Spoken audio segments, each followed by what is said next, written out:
నమస్తే. కాంగ్రెస్ పార్టీ పైన రాష్ట్ర ముఖ్యమంత్రి పైన వరుసగా బీజేపీ నేతలంతా కూడా ఆరోపణలు చేస్తూ ఉన్నారు. మొన్న ఈటల రాజేందర్, నిన్న ఎన్వీఎస్ ప్రభాకర్తో పాటు ఏరెడ్డి మహేశ్వర్ రెడ్డి చేసినటువంటి వ్యాఖ్యలు అయితే వివాదాస్పదం అవుతా ఉన్నటువంటి ఆ సందర్భం కనబడతా ఉన్నది. వీటి పట్ల కాంగ్రెస్ పార్టీ శ్రేణులంతా కూడా బగ్గుమంటా ఉన్నటువంటి ఆ సందర్భం కనబడతా ఉంది. మనం దీనిపైన మాట్లాడేటువంటి ప్రయత్నం చేద్దాం. మనతో పాటు కాంగ్రెస్ పార్టీ అధికార ప్రతినిధి చెనగాని దయాకర్ గారితో. అన్న నమస్తే. సో ముఖ్యంగా ఏదైతే ఏరెడ్డి మహేశ్వర్ రెడ్డి గారు చేసినటువంటి వ్యాఖ్యలు, సో ఒక పక్కన ఆ మంత్రులు సైతం కూడా అసంతృప్తిగా ఉన్నారు. రేవంత్ రెడ్డిని నమ్మట్లేదు అధిష్టానం అన్నటువంటి వ్యాఖ్యలు చేస్తా ఉన్నారు ఏలేటి మహేశ్వర్ రెడ్డి గారు. సో ఆ వ్యాఖ్యలను ఏ విధంగా చూస్తారు? ఇవాళ ఏలేశ్వర మహేష్ రెడ్డి గారికి పిచ్చి పట్టింది. తెలంగాణలో రాజకీయ అవగాహన లేని నాయకుడు సంచలనాల కోసమే అసత్యాలు అబద్ధాలు చెప్పుకొని వారానికి అమాసకోసారి పున్నాసకోసారి బీజేపీ ఆఫీస్ దగ్గర పోతాడు. పోయి ఏదో ఒకటి తప్పిదాలు కట్టుకథలు ఏదో మాట్లాడతాడు. ఆయన మాట్లాడితే బీజేపీ పార్టీ ఆఫీసులనే పట్టించుకునే పరిస్థితి. కాబట్టి తెలంగాణ ప్రభుత్వం ప్రజలకు జవాబుదారీగా ఉంది. ఎక్కడా కూడా 17 నెలల్లో సంక్షేమ పథకాలు కావచ్చు, సామాజిక న్యాయం కావచ్చు, నిరుద్యోగులకు ఉద్యోగాల భర్తీ కావచ్చు, దేశంలోనే ఎక్కడ లేని విధంగా ఇవాళ దూసుకుపోతున్నటువంటి ఇవాళ ప్రభుత్వం, కాంగ్రెస్ ప్రభుత్వం. ఈ చౌకాబారు విమర్శలు చేసే బీజేపీ నాయకులకు నేను ఒక్కసారి సవాల్ చేస్తా ఉన్నా. ఈ సన్యాసులకు 8 మంది ఎంపీలను ఇచ్చింది ప్రజలు. ఏదో కొట్లాడతారు వీరులు సూర్యులను. ఏ ఒక్కరోజు కూడా పార్లమెంటు పోయి కనీసం తెలంగాణ సమస్యల గురించి మాట్లాడలే. ఒక జాతీయ ప్రాజెక్ట్ తీసుకురాలే, ఒక డిగ్రీ కాలేజ్ తీసుకురాలే, కనీసం ఒక కేంద్రీయ స్కూల్ కూడా తీసుకురాని పరిస్థితి ఉంది. ఈ దద్దమ్మలు సన్యాసులు ప్రజలకు ఏం జవాబుదారీగా ఉంటారు? మీరు నాయకులారా మా కోసం నిలబడతారని మీరు ప్రజలు ఇచ్చారు. నిలబడిన దాన్ని కూడా ప్రజల సమస్యలు ప్రభుత్వం దగ్గరికి ఏ ఒక్కరోజు తీసుకురాలి. ఏదైనా మాట్లాడితే మీరు అబద్ధాలు మాట్లాడతారు, అసత్యాలు మాట్లాడతారు. నీ పార్టీలనే లుకలుకలు కనీసం రాష్ట్ర అధ్యక్షుడిని సంవత్సర కాలం నుంచి నియమించుకోలేని పరిస్థితి ఉంది. ఇవాళ ఒకరి పేరు అంటే ఒకరి పేరు పడని పరిస్థితి ఉంది. నీ పార్టీ మీరు చూసుకోండి. నీ పార్టీ చక్కదానం ఏం బాగాలేదు. వచ్చేసారి ఈ ఉన్న సీట్లు వస్తే దేవుడేరుగా వచ్చేసారి పరిస్థితి కూడా లేదు. వచ్చినోనికి మళ్ళీ డిపాజిట్ రాని పరిస్థితి ఉంది. కాబట్టి నేను బీజేపీ నాయకులందరూ కట్టగట్టుకొని ఎర్రగడ్డ హాస్పిటల్ దగ్గర బీజేపీ ఆఫీస్ దగ్గర నేను అంబులెన్స్ తీసుకొని వస్తా. మీ అందరిని ఎర్రగడ్డ దగ్గర చూపించి మీ మానసిక స్థితి, నిజంగా కాంగ్రెస్ ప్రభుత్వం పైన మాట్లాడే మానసిక స్థితి మీకు ఉందా లేదా అనేది నేను డాక్టర్లకు చూపించడతాం. మీరు అప్పుడు మాట్లాడండి. ఈ పిచ్చి ప్రకటనలు, పిచ్చి వేషాలు, ఈ అసత్యాలు అబద్ధాలు మానుకోండి.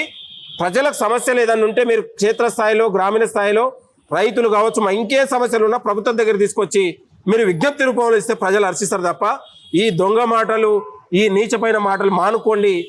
రాజకీయ నాయకులు మీకు ఒక ఎమ్మెల్యేని చేశారు, ఎంపీలను చేశారు, కేంద్ర మంత్రులు ఇచ్చారు.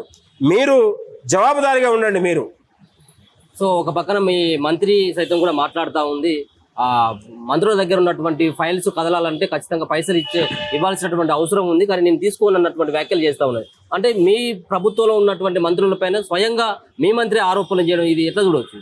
ఇప్పుడు కొండా సురేఖ గారు మంత్రివర్యులు, ఆమె ఈరోజు ఈ ప్రభుత్వం పైన ఇక్కడ మాట్లాడలేదు. గత పాలనలో మంత్రులు అలా చేశారు. బీఆర్ఎస్ హయాంలో మంత్రులు మొత్తం కూడా అవినీతి జరగాలని ఆమె మాట్లాడింది తప్ప ఈరోజు మాట్లాడలేదు.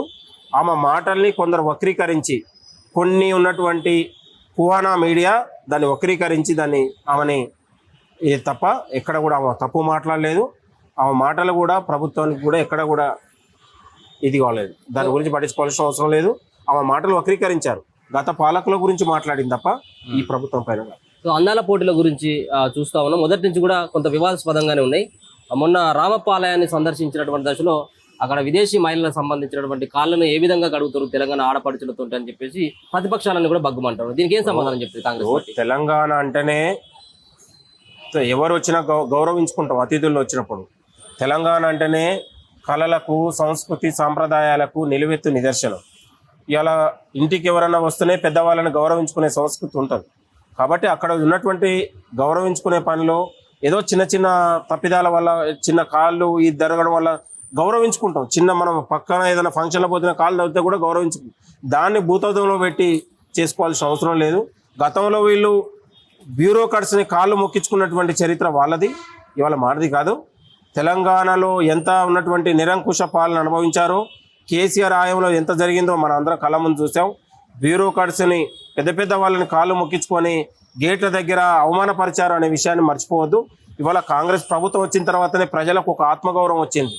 ఇవాళ ఒక స్వేచ్ఛ వచ్చింది, ఒక సామాజిక న్యాయం వచ్చింది. మనుషులు మలుచుకుని గౌరవించుకునే కల్చర్ని, సంస్కృతిని మనం తీసుకొచ్చాం.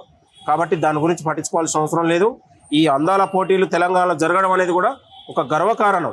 ఇన్ని దేశాల ప్రతినిధులు తెలంగాణకు రావడం, తెలంగాణలో ప్రాచీన ఉన్నటువంటి ప్రసిద్ధి చెందినటువంటి ఆలయాల్ని కావచ్చు, హెరిటేజ్ లాంటి బిల్డింగులు సందర్శించడం ఇవాళ తెలంగాణకు ఒక గొప్ప వరంగా మనం భావించాలి. ఆర్థిక ఎమర్జెన్సీని విధించి ఒక పక్కన మేనిఫెస్టో పెట్టినటువంటి అంశాలని ఉద్యోగాలకు ఇచ్చేటువంటి బకాయిలను కూడా ఎగ్గొట్టేందుకు రాష్ట్ర సర్కార్ పనిచేస్తుంది అన్నటువంటి వ్యాఖ్యలు కూడా వినపడతా ఉన్నాయి. ఇప్పుడు తెలంగాణలో ఆనాడు కేసీఆర్ గారు ఆర్థిక పరిస్థితి గురించి చెప్పలేదా? ఇవాళ బస్ స్టాండ్లు అమ్మితేనే మనం బతుకుతాం అనేది చెప్పగలిగండి. గత ఉన్నటువంటి ఆర్థిక పరిస్థితిని ఆనాడు కేసీఆర్ గారు చెప్పలేదా? ఏ రాష్ట్రంలో అయినా కూడా ఆర్థిక పరిస్థితిని ముఖ్యమంత్రి హోదాలో ప్రజలకు వివరిస్తాడు, ఇది ఇట్లా ఉందనేది. వచ్చే ప్రమాదాన్ని కావచ్చు, వచ్చే విషయాన్ని కూడా ప్రజలతో పంచుకుంటాం. ఉన్నట్టు ఇక్కడ దాపరికం ఏం కాదు కదా. ముఖ్యమంత్రి హోదాలో ఒక ఆర్థిక పరిస్థితిని వివరించగలిగండి. ఇట్లా గత పాలకుల నిర్వాహకం వల్ల తెలంగాణ ఆర్థిక పరిస్థితి అధోగతి పాలైంది. కానీ 17 నెలల్లో దేశమే గర్వించేటట్లు మనం ఇక్కడ సంక్షేమ పథకాలు అమలు చేయగలిగినాం, రైతు రుణమాఫీ చేయగలిగినాం, నిరుద్యోగులకు ఉద్యోగాలు ఇవ్వగలిగినాం. ఇవాళ రైతు కానీ, మహిళ కానీ, కార్మిక కానీ, లేకపోతే విద్య వైద్యానికి పెద్దపీట వేయగలిగినాం. ఒక దేశం గర్వించే స్థాయిలో మనం సంక్షేమ పథకాలు కూడా ఏ రాష్ట్రంలో లేని విధంగా ఇక్కడ మనం అమలు చేయగలుగుతున్నాం.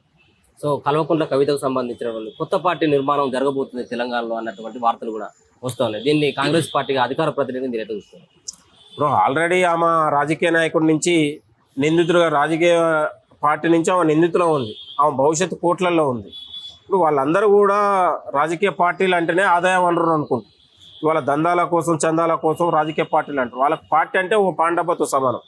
కాబట్టి వాళ్లకు ప్రజలు తిరస్కరించిన నాయకులు, వాళ్ళ మీద విశ్వాసం కోల్పోయినటువంటి పరిస్థితి.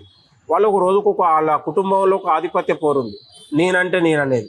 కాబట్టి వాళ్ళ దాంట్లో ఎవరు ఏజెండా వాళ్ళతో పనిచేస్తూ ఉన్నారు. కాబట్టి వాళ్ళ గురించి వాళ్ళు ఏది చేసినా, ఇవాళ పార్టీ పెట్టినా లేకపోతే పాండవ పెట్టినా కూడా వాళ్ళ గురించి ప్రజలు పట్టించుకునే పరిస్థితి లేదు. ఇవాళ ప్రజలకు ప్రత్యామ్నాయమే.